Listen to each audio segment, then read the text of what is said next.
A number of Russian President Vladimir Putin's opponents and critics have died in mysterious circumstances.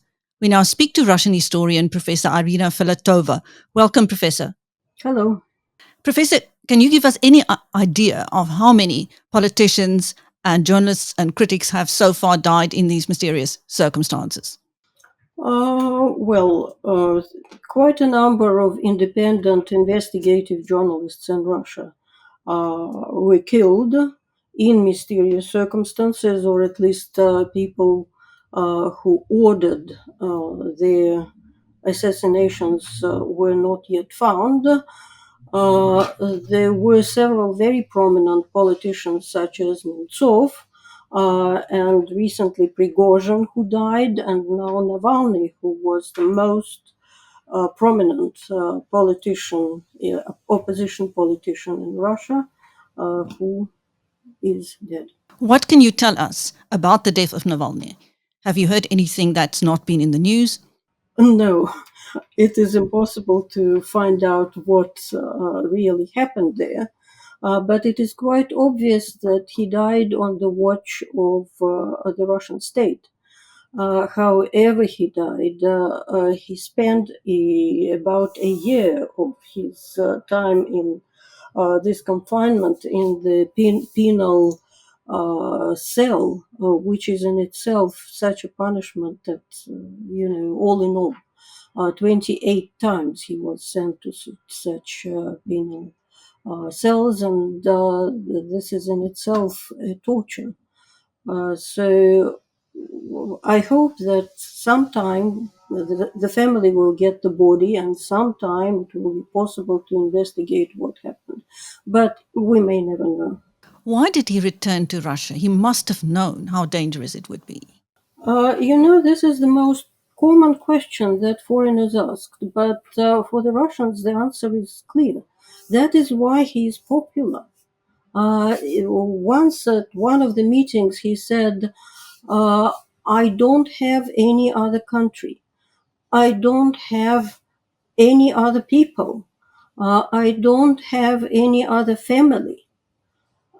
I don't have any other voters. It's you. It is you are my people. He would have been a nobody had he stayed abroad. It is very important for the Russians to feel, particularly now, that their politician is with him. Those who emigrated, there was no way out. They had to, because they would have been killed too, or they would have been imprisoned and silenced. They are not silent, but they are abroad, and the Russians are at home. They have nowhere to go at all. So it is very important for them to know. It is not by chance that when he returned in 2020. He was poisoned in 2020. At that very moment, his popularity increased about 4 times. His sort of trust in him increased about 4 times. This is very important to know. Yes, he is with us. He is suffering for us. We are now on the eve of the second anniversary of Russia's invasion of Ukraine, with Putin boasting that he has beaten sanctions. What do you say to that? Russian economy is doing much better than the West was hoping when the sanctions were introduced. Partially, this is the result of the fact that the sanctions are not the fully world sanctions. Of course, China and India and some of the Arab countries and Turkey are working with the Putin regime. They may not be fully supportive of the invasion of Ukraine, but they do work with Putin. They do work with the Russian government, so they help the Russians to keep their profits from oil and gas, and also the Russians are a very passionate nation. I remember that Stalin thanked the Russian people for their patience when the war was over. Uh, they are prepared to tolerate much more than any population of a Western country would in such circumstances. They do take much more pain, they do take much more suffering, and they can satisfy themselves with the less. So yes, the Russian economy is doing better than it was foreseen. It doesn't mean that it will last forever, because Russia is sending more and more troops to the fronts, and the patience will run out one day.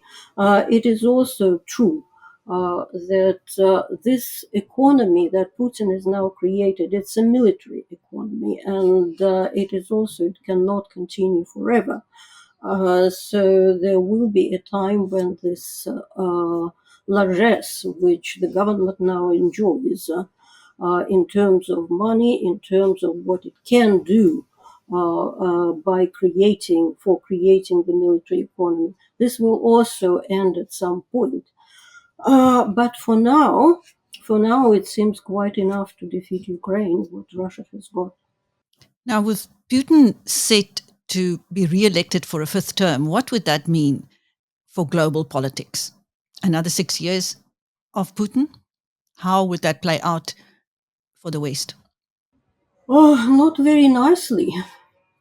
Look, Russia has now been turned into a system which is very unfriendly to the West, to the Western values.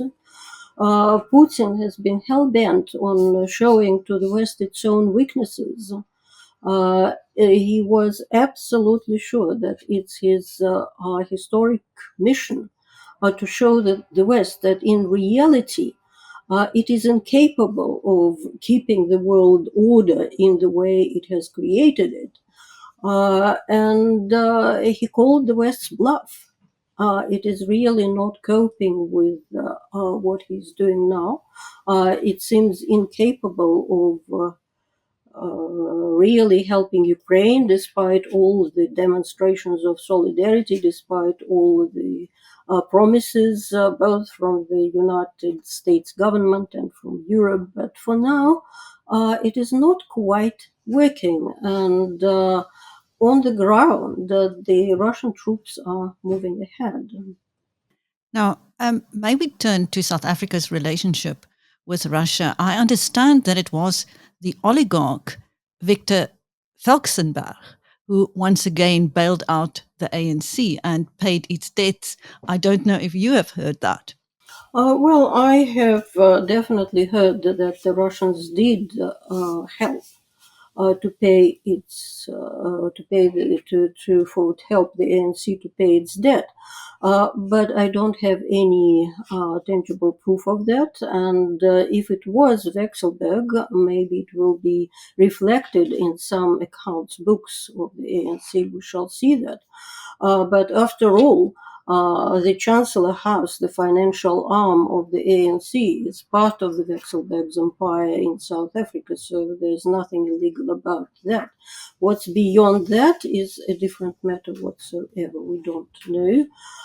But I do hope that the local investigative journalists will finally dig out who paid that debt. But there are deeper connections than just the money. Just at the time when Navalny was killed, the ANC delegation was in Moscow. It was in Moscow at the meeting of the powers of the representatives of the parties which are fighting against neocolonialism, or what Moscow calls neocolonialism, which is the influence of the Western world, economic, political, cultural, etc. These governments, such as representatives of Iran, China, etc., some of them are members of BRICS, some are not, but their idea of fighting against colonialism is fighting against the West. And so the ANC delegation was there fighting against neocolonialism. And no comparisons ever came to their heads. They did not say anything about Navalny's death, and no comparison with their own fight for freedom. They fought for democracy, they fought for freedom, they suffered in prisons, their activists were killed. And this is remembered. This is what the ANC history is. But they are not capable of recognizing the same pattern in Russia. They are not capable of recognizing how repressive this government is, the government that invites them to fight against neocolonialism. It really boggles my mind. How can it be?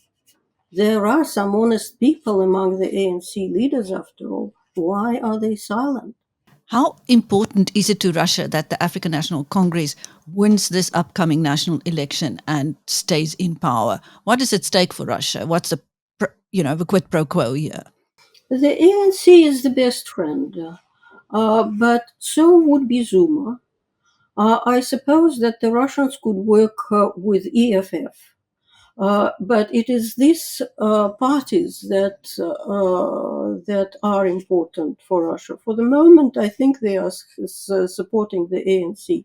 But I would not be surprised if they support the Zuma's MK party too. And EFF has been so friendly with the Russians, towards the Russians, that there couldn't be any objections on the part of the Russians to their coming to power, but they won't. So the best hope is the ANC, which is very pro-Russian, which would not really destabilize the economy to such an extent that Russian interests would be damaged. They need the South African economy to be stable and developing in their own interests too. And of course, they need South Africa as a political ally, and the ANC is the best of the possibilities. Thank you. That was Professor Irina Filatova speaking to BizNews. I'm Chris Stein. Thank you, Professor.